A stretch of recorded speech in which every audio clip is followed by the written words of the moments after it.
That's it, man. Game over, man. It's game over. No tears, please. It's a waste of good suffering. Fairly alarmed here.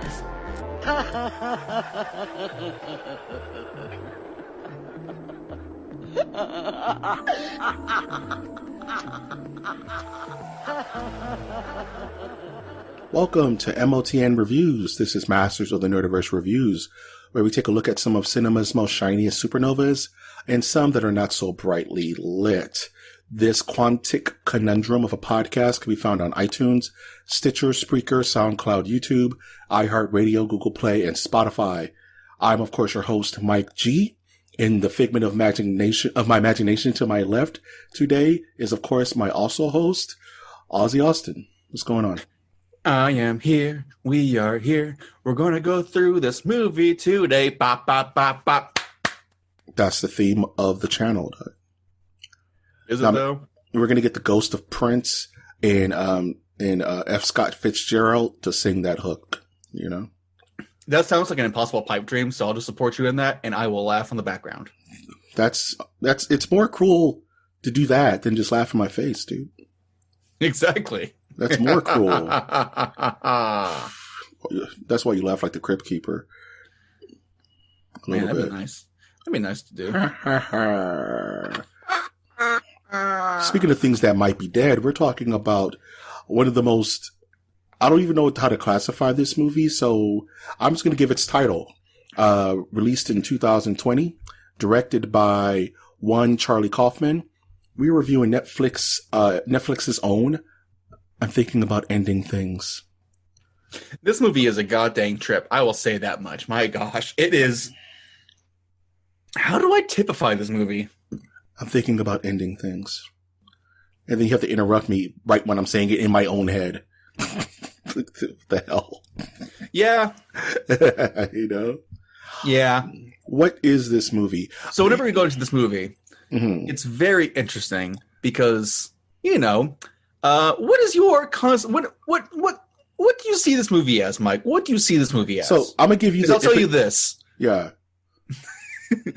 Yeah. I don't believe it's a movie. Here's the thing. There's no more anything to be about a movie. I got to keep interrupting you because that's the theme of this movie. Okay, that's fine. You know, it's the theme of the podcast. Yeah. All right, go ahead.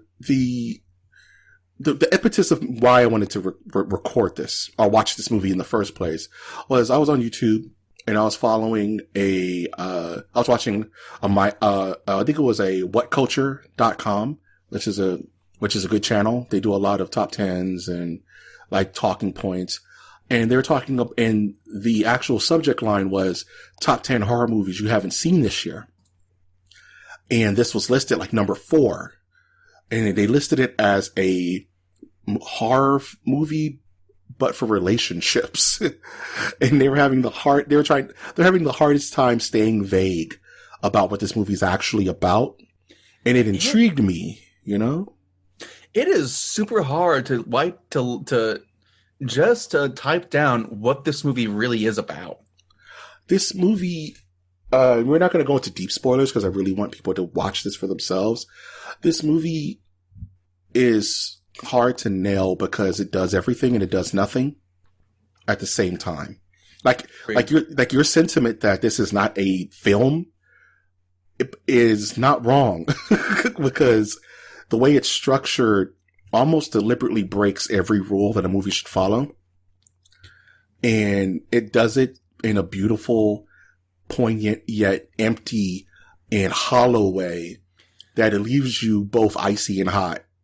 You know what I mean? It's the strangest feeling. Like, I haven't had a movie affect me like this since maybe Jacob's Ladder. You know, where by the end of this movie, I put it on our Twitter at Nerdiverse.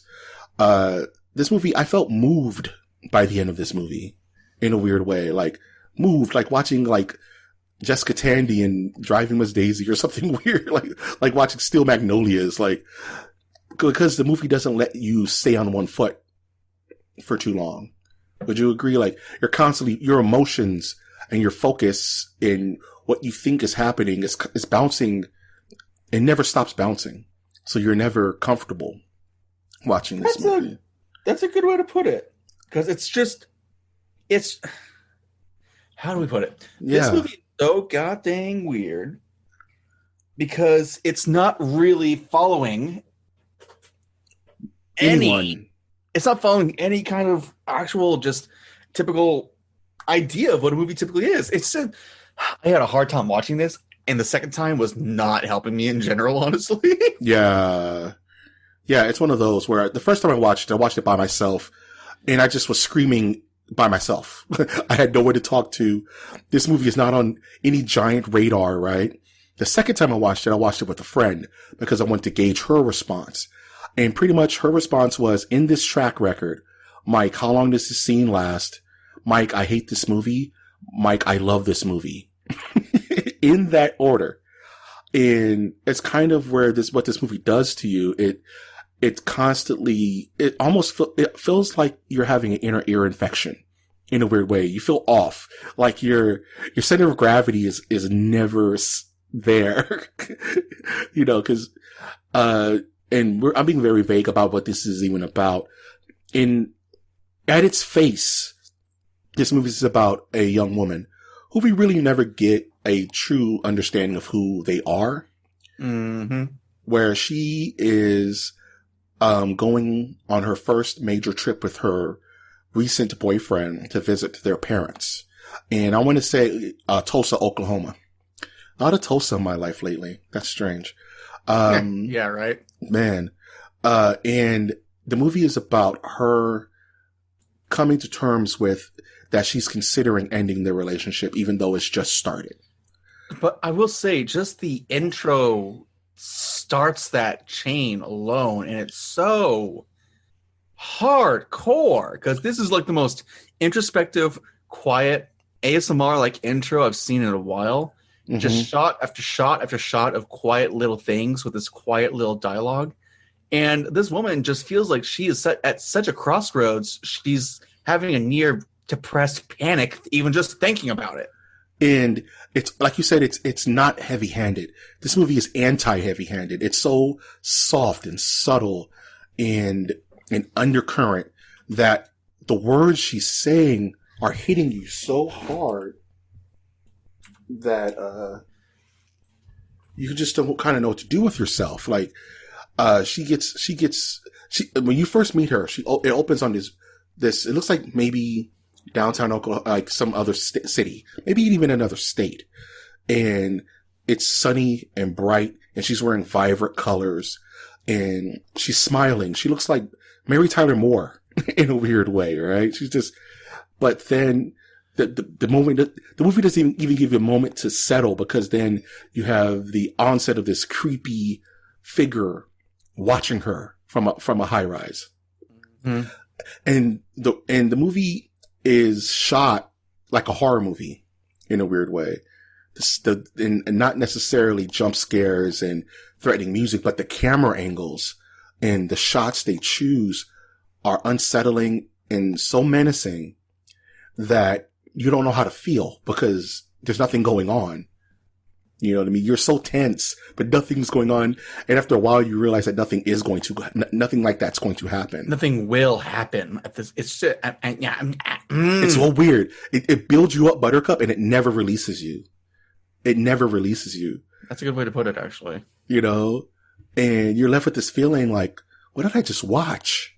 Right? But then you start thinking about it and it starts churning afterwards. This is the perfect movie if you want to watch this with a bunch of friends for the first 2 hours of the night, and you're going to spend the rest of the 8 hours of your night talking about it. It's that kind of movie where maybe it was this and maybe it was that. And the way that the characters are set up, just wanted to go into the boyfriend, who is played by, I want to say Jesse Plemons. And these characters don't almost seem human in a weird way. Mm-hmm. They feel like aliens wearing human suits, like Men in Black. You know what I'm saying? Just because of their dialogue is so stutter. Would you say? How did you feel about the boyfriend character? I really do think I don't want to be deep spoilers like you mentioned. Yeah, no deep spoilers, but He is the main character. Yes. He is the main character, and I would argue so because he has a name. He's the only one with a solid name. The girlfriend, the narrator, has a lie for her name. And it's a constant lie. It's a constant changing lie. And this is so damn weird because it feels like she's not even telling okay, to be fair, it's totally, how do you put it? It's totally in line with how the characters are with each other, that they lie constantly and don't be truthful with one another. But goddamn, there is no semblance of anything besides just deception and the most neutral, boring, septic show of relationship between the two. Yeah, and what was messing with me was in this movie, there's a scene where they're in a car, they're having the road trip. They're driving across country in this bleak, almost purgatory-like white winter. And the movie feels like it's lasting forever in this scene. And she is It lasts a good 10 minutes. I checked. Yeah, and it feels longer than that, though, because of the way it's shot. Like, okay, what else is going to happen? Is this the whole movie? The movie makes you feel that way. And she's so heavy because, like you said, she's having this almost manic depressive meltdown about the state of their relationship and how she can't really pinpoint how long they've even been together. Oh, 2, 3, 7 weeks. I'm not sure. Like, how would you, like, this is the spring of your love. Why would you not pinpoint that? You know what I mean? And what was messing with me was her body language was so defensive that it was like she wasn't even in a car with anyone. Like she was like waiting in a parking lot. You know what I mean? Like, yeah, that's what tripped me out. Like her body language and how she would kind of, when he would talk, she wouldn't even really stare at him. She would just kind of point her head in his direction and talk toward the screen or something, you know, like it was weird, man. It super is because that's really accurate that just nothing is comfortable in this. Yeah. It doesn't let you get comfortable. Like I said, it keeps you on one foot and never lets you stand on even ground. Cause even her inner monologue is constantly, like you mentioned, constantly being interrupted by him. Almost to the point where you get the feeling that he's reading her mind, right? Because it's just like really bad timing, in all honesty. Yeah, and that's the rub, isn't it? Like, there's the scene where she's like, "I'm thinking about ending things" in her head, but he stares at her like he heard her say that, right? And you're like, "Wait, what?" And then the boyfriend character, he's so cerebral, but yet he's so unfeeling. And not necessarily even unfeeling. He's just so closed off. Like he's socially, I'm not going to use the R word, but that would actually be fitting for this. He's autistic, essentially?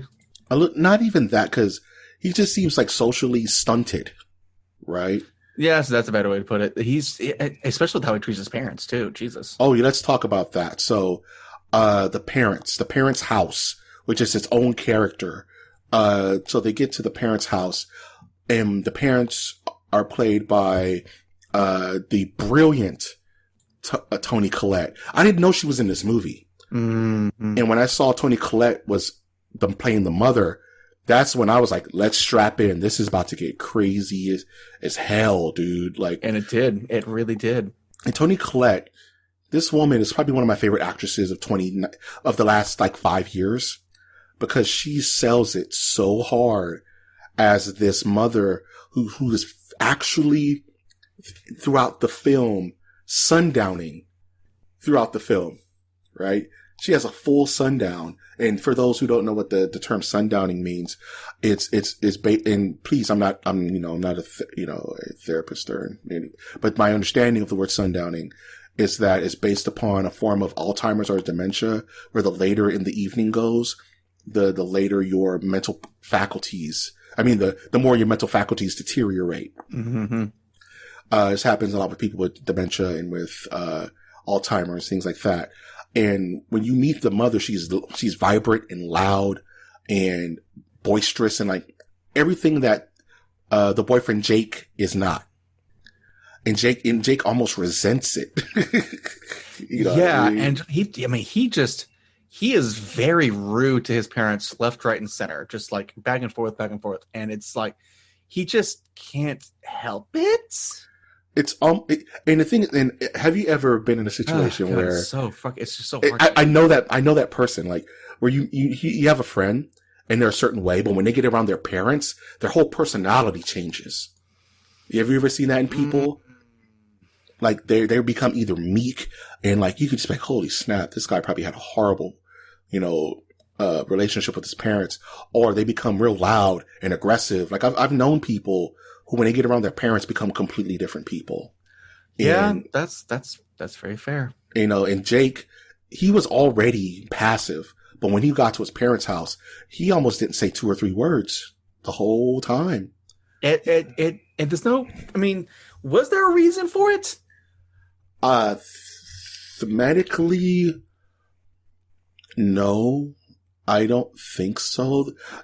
There's a scene, and we can definitely go into some light spoilers about the nature of the house, and how going home is the worst. That fucking blood curdling poem she reads on the way there. Oh my God. That Big thing. Blue Whale. Oh Dread bones. Your house is a dried skeleton. Going home is the worst. God damn. This movie, man. Jack. It just sets you on edge. Like that first poem she reads, it's just like, and it just doesn't stop. Right? How that feels. And then he's like, I loved it.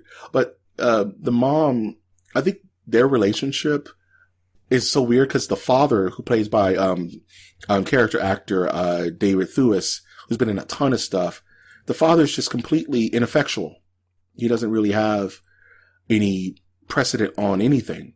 And I was telling my homegirl, I was like, it almost feels like he's a puppet. Like he's not a real person. Right? He feels like he's like a ventriloquist dummy almost. Cause he kind of bops around and he's very soft spoken as well, but actually has a pulse sometimes. Yeah. I'm sorry if I'm like struggling to really put to words. This movie is just so off kilter in the first half alone, and then the second half it just becomes basically just a drug trip. Yeah, it becomes an acid trip after they leave their parents' house. I mean, no, it becomes an acid trip during the parents' house, pretty much. Mm-hmm. And the parents' house is a place where a lot of like revelations happen about not just our narrator and her place in Jake's life, but Jake himself. And like, where are we with Jake, who, like you said, is the default main character, but he's not, because he's not the focal point in storytelling. But the movie focuses so much more on him during the climax. It's like he's a dark horse of a character. Yes, and that also feeds back into the creepy janitor that we kind of forementioned at the beginning of this review. I'm not going to talk about the janitor because there's a lot about the janitor you can't really get into without spoiling everything. Okay, but I will mention there's a creepy janitor. All in all, this film it's almost like living a person's life and fast forward and then rewind at the same time.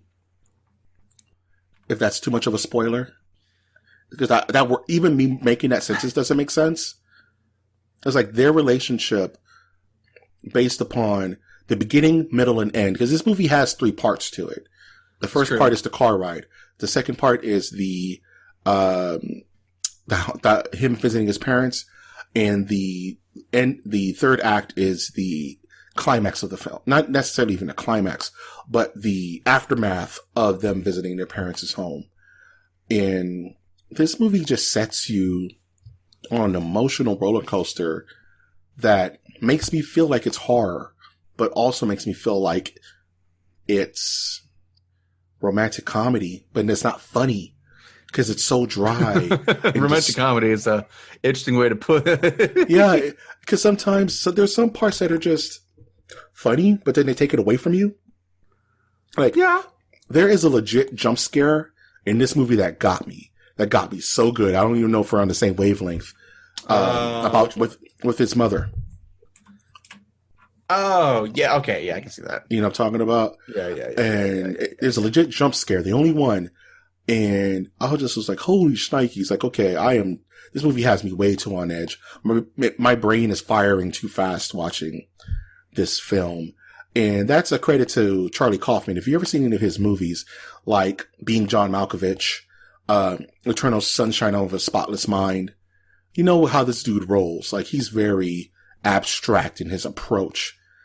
In this movie, man, like I said, I was moved by the end of the film because it's everything and it's nothing.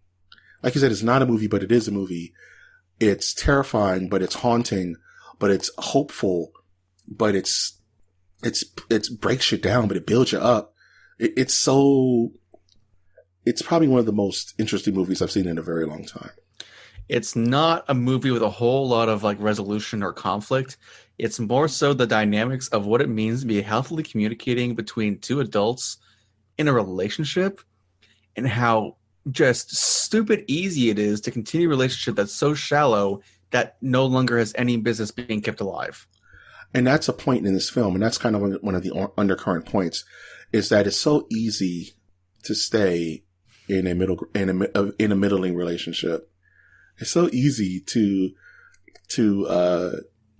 what's the word I'm looking for? To settle. It's so easy to settle. People will do it all the time. They grow old settled, and they're never truly happy or feel fulfilled. And I think that was her kind of modus operandi, is that this relationship is going nowhere. He's a nice guy, but it's just not, I'm thinking of ending things. I don't know what to do with him anymore. Exactly. It's just, you know, I have no forward momentum with him. And I honestly don't know how to proceed. Yeah, it's just rough all around because there's no evidence that they should stay together.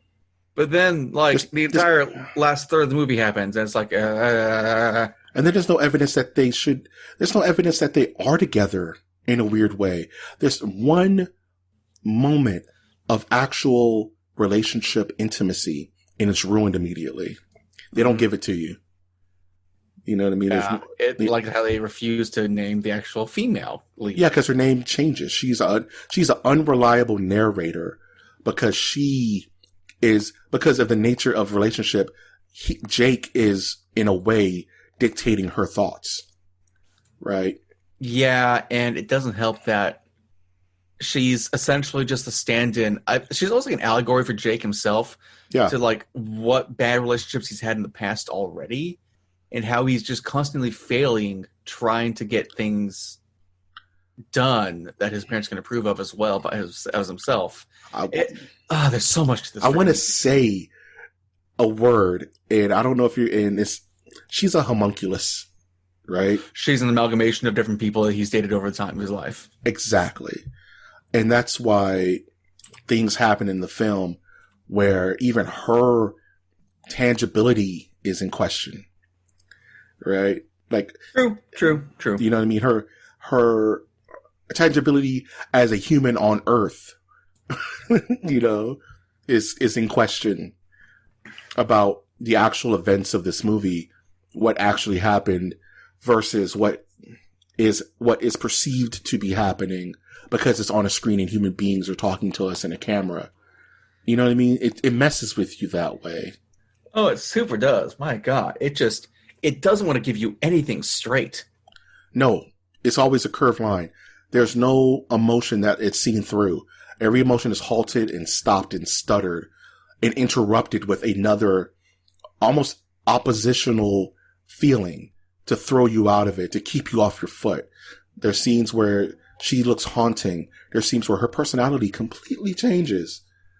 There's scenes where she is correcting him, but then he adjusts the narrative, almost like he's in full control the situation beyond human availability.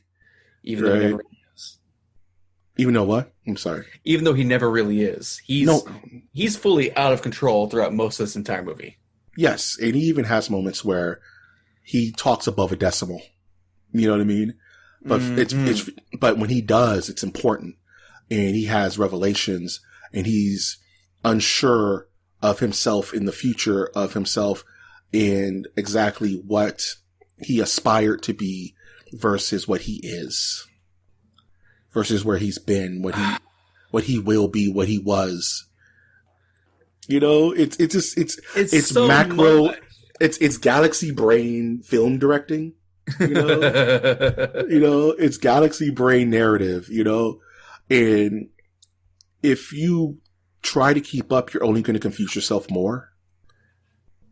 You know, it's one of those. Yeah. It's like Primer. You ever seen Primer? The most heady time travel movie ever created? I don't think I have. No one is smart enough to stick with Primer, dog. No one on Earth is smart enough to keep up with Primer. This movie makes me feel like that, but on the relationship side of things. Like, no one has the level of relationship experience to fully wrap their brain around what's exactly happening in this movie. Good to know then. You know, watch Primer, dude. That mess will bake your noodle. And then you'll be like, Mike, we gotta review Primer. You know? I think I'm good for now. Austin, what is your... And we did a very good job, I think, not really going into the main plot points. This movie has so much to it that it's... I mean, for God's sake, there's a walking hallway scene with a talking pig. Yes, there is. And that pig's important. And did we really cover much of this movie? No. We just said how we felt about it.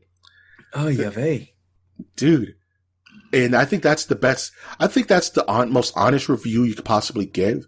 It's not necessarily a blow by blow of what happened in the film, but what the movie meant to you. What is your review of it? Was it good? Was it bad? How did it make you feel? And all we've been doing is gushing about how this movie made us feel. That's powerful, dude. I think that not many movies try to do that anymore. You know what I mean? I mean, movies do try. It's just a matter of failure versus success. And so far, I would argue success with this movie. Like, it just really tries to make you feel and just... Make you think. Makes you think about everything. Makes you think about nothing. This is truly the worst kind of movie for a high-functioning intellectual, because it'll make your brain spin. It'll rev your engine about literally everything. You know, like the universe, yourself. It'll make you just go, oh, God damn it. No, I refuse to accept this. Yeah. What do I do now? What have I done? What will I do? It also really helps you if your relationship is anything like this, get out. That's a bad relationship, and you should get the hell out. If you're so complacent with the state of your feelings for someone, but you have no idea how to express that, you should probably not be in that relationship, because I'm no relationshipologist, but I would think that communication is probably the most important function of maintaining a healthy relationship. You see, I'm in a married relationship, so I'm pretty much winning at this point. I'm going to have to go ahead and agree with you on that. You have to be able to talk and communicate without judging each other for it. And that's what this film kind of teaches you, is that our narrator cannot truly convey how she's feeling about Jake to Jake, because I don't think Jake is emotionally capable of even understanding it. He's not. He's like a 35-year-old dude that accepts stuff with the meek passivity of a middle schooler in his first relationship. Yeah, that's what I'm saying. He's emotionally stunted, where there's moments where he's lively, there's moments where he's excited, there's moments where he's angry, but it's all on an undercurrent of almost complacency, of detrimental, toxic complacency. Like I said, he doesn't speak above an octave. He gets upset multiple times in this movie. And when it happens, you're like, this dude has problems, man. Like, it's time to go. But to her, he's just kind of maybe like a frog on a log, not really setting her world on fire. And even there's a scene where they talk about when they first met, and this is the one time in the film where she's actually not, blood curdling depressed. And even that's spoiled. Like her giddiness is not rewarded. The audience isn't rewarded for it. Or slapped on the hand again. This movie doesn't let you win. If that makes any sense. It doesn't let you win, dude. It constantly gives you it gives you feedback. It gives you emotional feedback every single time. I love this movie. I absolutely love it. This movie is like, it's good, but my God, it's hard to really digest. It's a requiem for a dream for me. It's kind of like, yeah, this is a great movie. I'm probably not going to watch this for a long time. It's just a little too heavy. It hits a little too close to home on certain things because it talks about everything and it talks about nothing. And I'm going to keep saying that because I truly believe that this movie is for as high level as it wants to be. At its core, it's not saying anything. I agree. It gives you 1,000 words when two will do. I would agree with that entirely. Yes. And there's even a meta scene that it sees through itself. And you're like, are they really just doing this in the middle of the movie? Like, are they just critiquing their self in the same movie? And you're like, yes, because why not? They are 100%. And they want you to know that and they accept it. Yeah. And to realize that life is hard on a farm. Life is hard on the farm, dude. Oh, God. Oh, God. Don't go into the basement. Oh, that freaking dog. Oh, that poor Jimmy. Jimmy, man. Jimmy's a trip. Jimmy's a good boy, but he's a black hole sun good boy. Yeah. He's not the good boy you pet. He's like, how the husky from The Thing was a good boy? Mm-hmm. He's a good boy. You just don't pet him. You're not gonna have a good time. What would you classify this movie? It's a movie about the stagnation of a relationship and how to best avoid that. What it's going to mean for you if you don't. But by God, it's hard to really anything else to it. If you walk into a Blockbuster, where is this sitting? This is in the drama. It's either drama or tense. It's not a horror movie. It's like a thriller.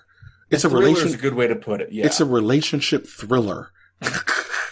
In a weird way, and it's not a thriller based on the subject matter. It's not a thriller even based on the dialogue or the story. It's based on the camera. The camera makes it. The camera and the cinematography and the color choices. There's one of my favorite scenes in the movie. No spoiler because we know they go to their parents' house. And what do you do when you go to your significant other's parents' house? You go have dinner. And there's a scene where the family's in the dining room. And the dining room is color lit to be warm. But the narrator's in the other room. And her room is color lit to be cool. And it's so sharp and drastic that it blew my eyes out. I was like, this movie is so smart. Because, you know what I'm talking about? It's for a split second.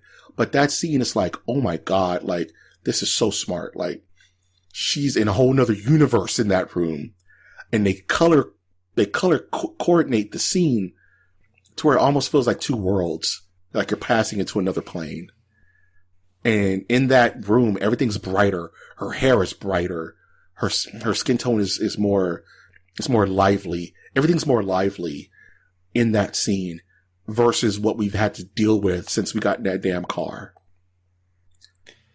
Yeah. Yeah, my God. Yeah. How do I digest this movie? With coffee at 12 o'clock in the morning? Probably. This is one you probably throw up later. I mean, yeah, in the best way possible. That's also not entirely inaccurate. Dang. So I think we've talked enough about the film. If you were to rate this from 0 to 5 talking pigs, what would you rate this movie, Austin? I'd give this a good 4 because it's a good movie, but I can't agree with the full 5 because this is just hard to digest in full. I'm right there with you. I would give it a 4.5 because I really like this movie. I really, really like this movie. It made me feel. It made me feel, dude. Like, not many MOTN reviews do that. But it does have its flaws. I think it's very wordy. I think, like I said, this movie says 1,000 words for two ado, but I think that's the point. But it still gives it a markdown on my book. So I think some of the actors are way stronger than the others. So there's really no there's not a real good actor balance. Even though honestly, everyone kind of kills it though. So I can't even really knock it off the park there. The father is great. The narrator is amazing. Of course, Toni Collette is, the narrator does so many shifts in her acting style, her body language, her eye contact, her little facial tics that you're like, who are you, man? Why have I never seen you in anything? Jesse Buckley, dude. Like, who are you, man? It's just so good. It's so good. But I have to give it a 4.5 just because it's not perfection. This isn't like Poltergeist or Jaws or something, but this movie really affected me. And, I would recommend anyone to watch it. If you're in a relationship or you're not, if you're in the twilight of your life, if you're just starting out, just watch this movie. It will open your eyes to multiple things. It'll make you think about things. It'll make you feel things. It'll make you scared. It'll make you laugh. It'll make you despair. It's everything, man. This movie is a damn buffet of emotion. And I can't recommend it high enough, man. Any last thoughts before we close this bad boy out? It's a good movie. I recommend this movie, but after you're done, sit outside and enjoy some sunshine and let it bake in your skin because, God, you're going to fucking need it. Yeah, do something you love. Like, after I watched this movie, I just turned it off and started playing video games. I had to do something. I couldn't just sit there with my thoughts. Like, I had to go, make myself a smoothie or something, man. I had to do something. Hug your loved ones after watching this movie, man. Be thankful for what you have. Austin, where can we find you? You can find me at Austin Ozzy on Twitter and Twitch and maybe Instagram someday. Who knows? I'm going to sit here and I'm just going to bake myself with the sun. Are you grossly incandescent, my man? I mean, that'd be nice, just like be able to cure all my wounds with like a bit of Sunny D, but who knows, right? Ugh. I would drink. I don't want to get on a Dark Souls tangent, but I'm sure what they're drinking does not taste like Sunny D.